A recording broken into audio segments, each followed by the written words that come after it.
안녕하세요. 김태원의 현명한 투자자 방송 시작하겠습니다. 오늘은 덕양산업에 대해서 오랜만에 말씀드리겠는데요. 덕양산업이 작년 상반기까지만 해도 아주 깨끗하게 잘 나갔습니다. 왜냐면 현대차의 1차 협력업체이면서 기아차의 1차 협력업체이기 때문에 현대차와 기아의 실적이 좋아지면 덕양산업의 실적이 좋아지는 구조를 갖고 있습니다.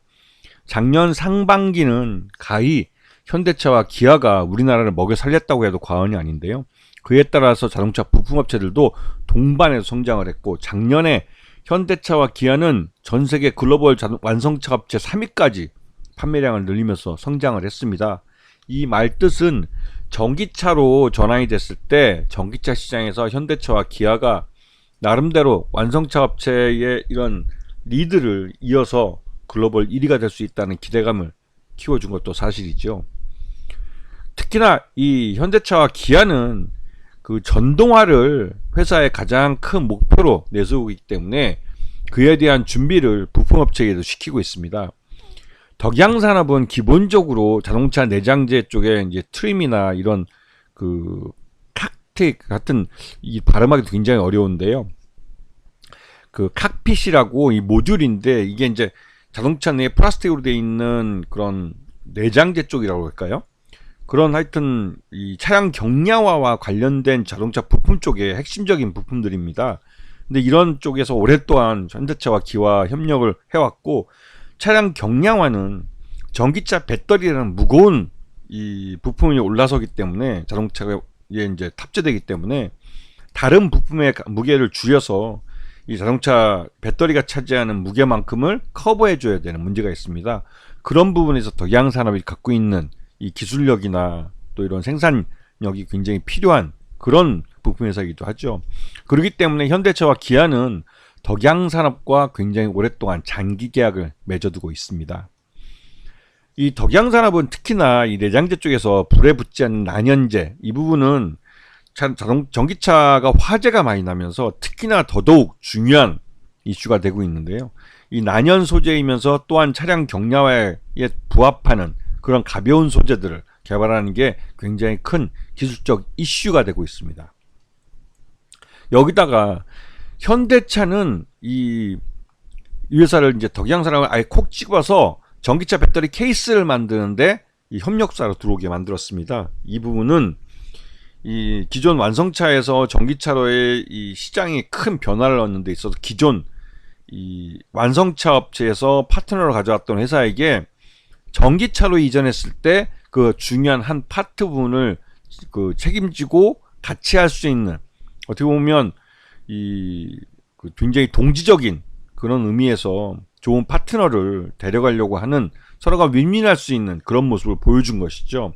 그래서 이 전기차 배터리 케이스 조립 사업은 굉장히 중요한 사업이기도 합니다.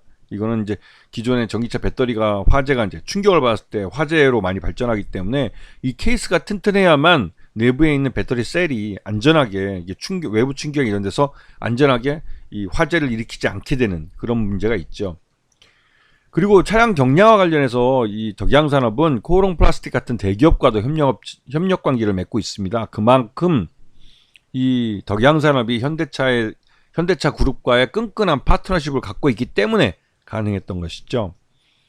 그리고 여기다가 최근 들어서 이제 이 리튬 메탈 배터리를 개발하고 있는 업체들에 대해서 현대차나 이런 미래 차세대 배터리에 대해서 관심이 많습니다.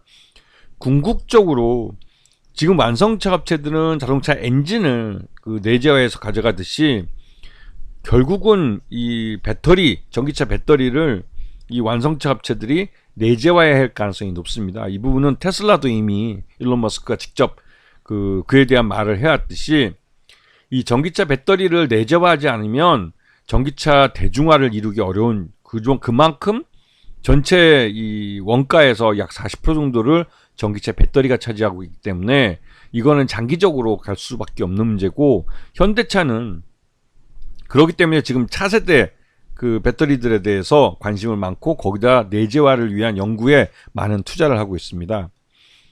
지금 현대차 같은 경우는 삼성 SDI와 또 SK온, 그다음에 LG 엔솔 모두 이제 그 협력 관계를 맺고 있는데, 그 중에서 특히 이 삼성 SDI하고는 이제 각형 배터리를 요번에 처음으로 납품을 받으면서 그 지난번에 그 삼성 자동차 해가지고 그 이건희 회장 살아있을 때 자동차 시장에 진출한 이래로 협력 관계를 끊어왔다가 그 아들 떼에서 정의선 회장과 그러니까 이재용 회장은 새로운 관계 정립을 해가고 있는 과정이기도 합니다.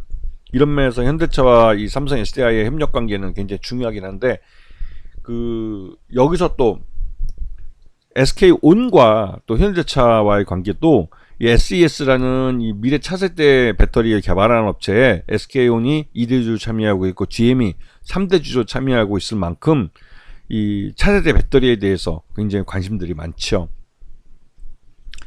자, 지난 1분기 덕양산업의 매출을 보면 가장 중요한 차량 경량화 내장 부품 쪽에서 약 82.41%의 매출을 올렸습니다.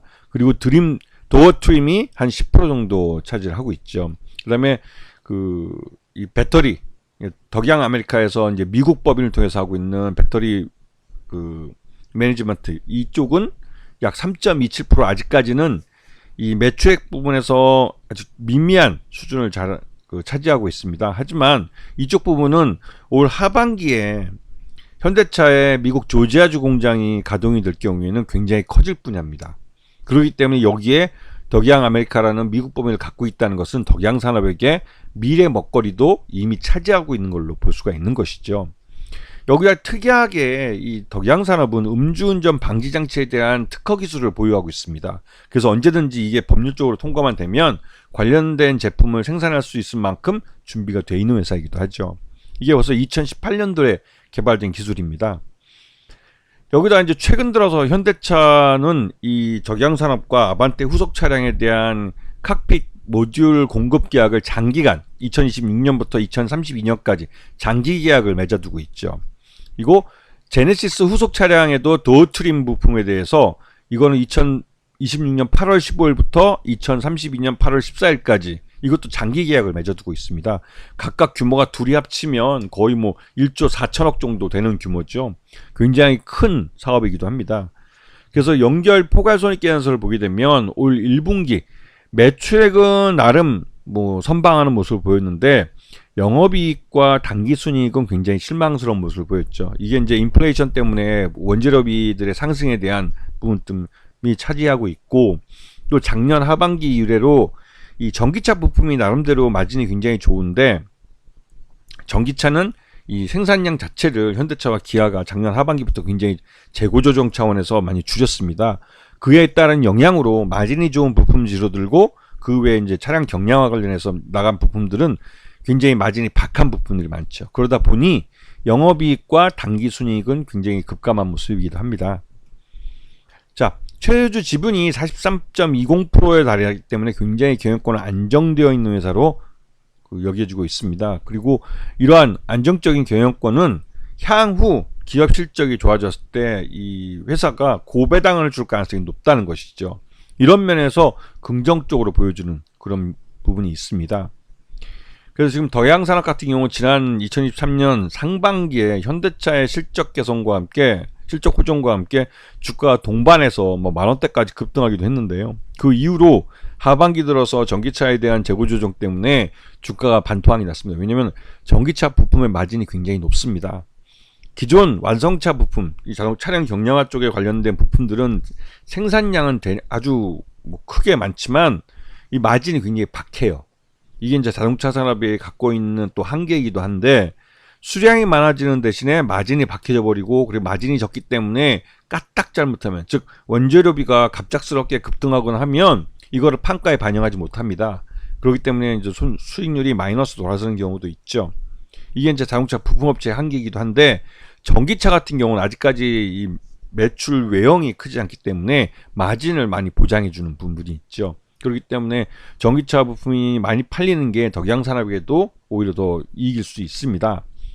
하여튼 이런 작년 하반기에 전기차 분야에 나타난 캐즘 현상 때문에 전반적으로 그리고 또 우리나라뿐만 아니라 해외 시장에서도 경기 침체에 대한 조짐이 보이면서 자동차들의 판매량이 많이 줄었습니다. 그에 따라서 이 부품업체들도 실적이 좀 둔화된 측면이 있고 그 여파를 아직까지는 벗어나지 못하고 있지만 덕양산업 같은 경우는 지금 4천원대 중반에서 어느 정도 이런 현대차의 가격, 그러니까 수량 조절, 재고 조절이나 이런 부분을 대부분 다 안아서 이제 사업을 안정화시킨 상황이죠. 그리고 올 하반기에 현대차의 미국 조지아주 공장이 가동이 되면 이게 단순히 전기차 전용 공장일 뿐만 아니라 여기다 하이브리드 자동차까지 홀류해 생산하기 때문에 조기에 그 미국 조지아주 공장이 30만 대 차량 생산량을 조기에 달성할 가능성이 큽니다. 이렇게 될 경우에는 거기에 진출한 업체들은 조기에 손익분기점을 넘기고 또 수익도 많이 가져갈 가능성이 크죠.